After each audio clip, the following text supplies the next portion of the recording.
Hey all, Moses here. I wanted to make this video about cheating.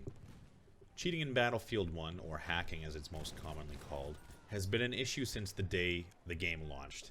There were hacks available on day one, there were cheaters in the first week of the game, and there are cheaters in the game today.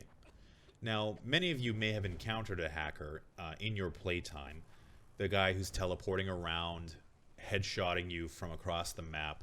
Fair Fight picks those guys up.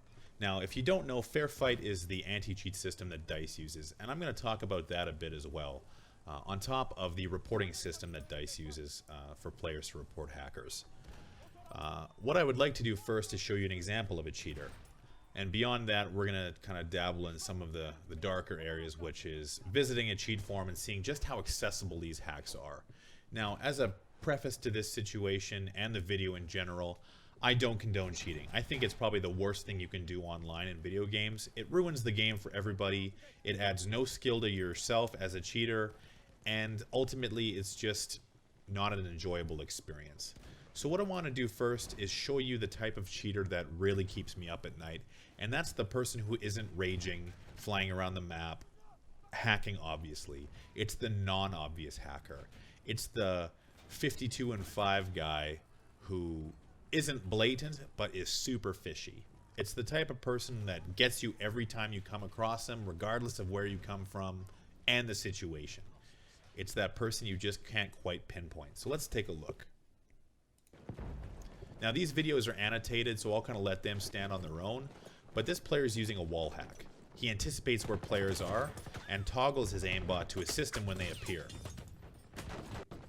Now, one thing to note about these types of players is they're not particularly skilled, but they have a significant advantage, which makes them perform very well. So he's looking at the minimap. He can see where the players are moving without actually seeing them. Again, this is a spectate mode, so everyone's available in the minimap, but he's laying in wait, as the annotation said. And a shout out to user Delacroix for uploading this footage for me to use. And as you can see, he's aiming at targets without having to see them first, and is anticipating their movements before he even comes across them. Which means that he's going to win a one-on-one in basically every situation. Every single one. Now he's tracking players through terrain, and now he's using an aimbot at long distance with a pistol. Pot-shotting at enemy players. This is the type of hacker, again, you might not notice in a game, but are in the games themselves. Now, without watching too much, I want to spend a little bit of time talking about Fair Fight. So let's look at the Fair Fight website.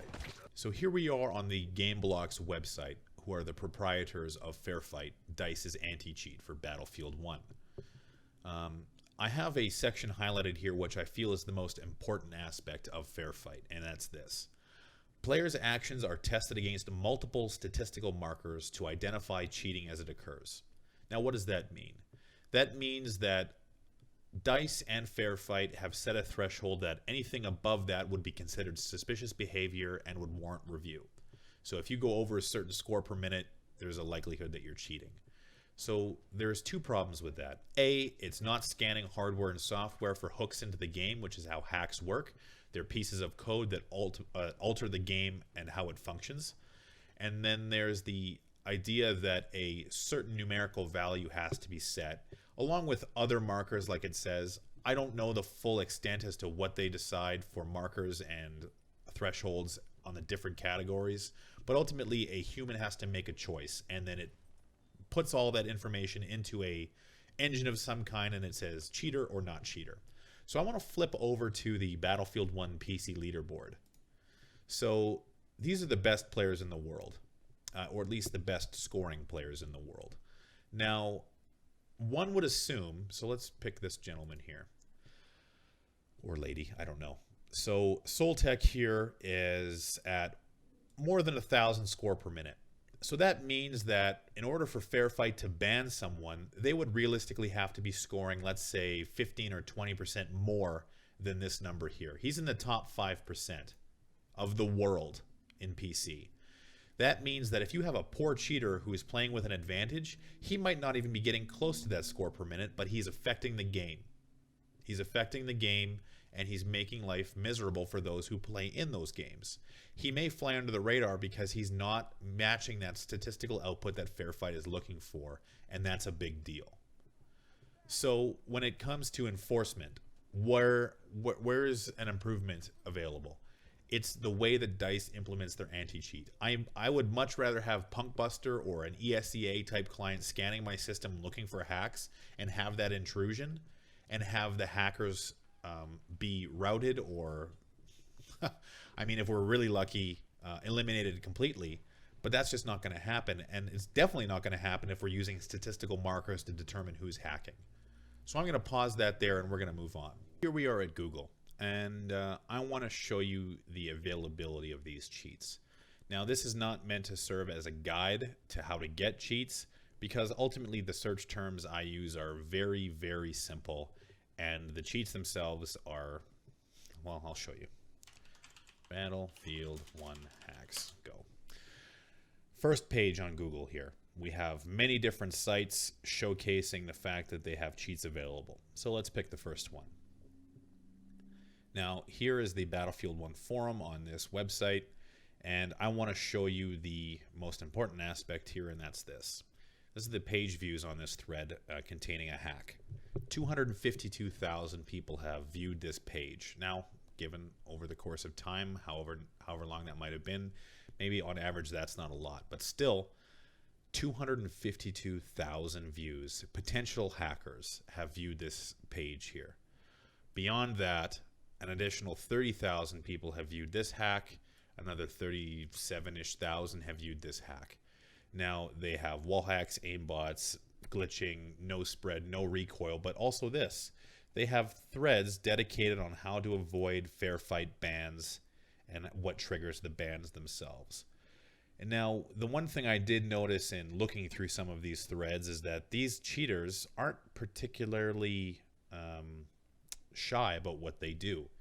And realistically, I think that's the big problem, is that we have to have a response that matches the intensity of those who are trying to cheat. Having a passive system that, based on statistics, sometimes bans, sometimes suspends, sometimes does nothing, is not how you combat an issue that is evolving every day and with every patch. We need to have a ESEA level client that is scanning systems and is actively looking for new cheats. Now, it's not going to solve the problem, but it may cut down on it more significantly than a stats-based anti-cheat. Now, DICE, my plea to you is this. Look at your anti-cheat system, look at your reporting system, and ask yourselves, is this effective for what we need it to do? Is this effective for what we need it to do? And so far, my opinion is the answer is no. The current system in place is insufficient. I hope that some of this video has been illuminating to you and gets you angry like it did for me. Post about it. Bring this to DICE's attention and say, we want better.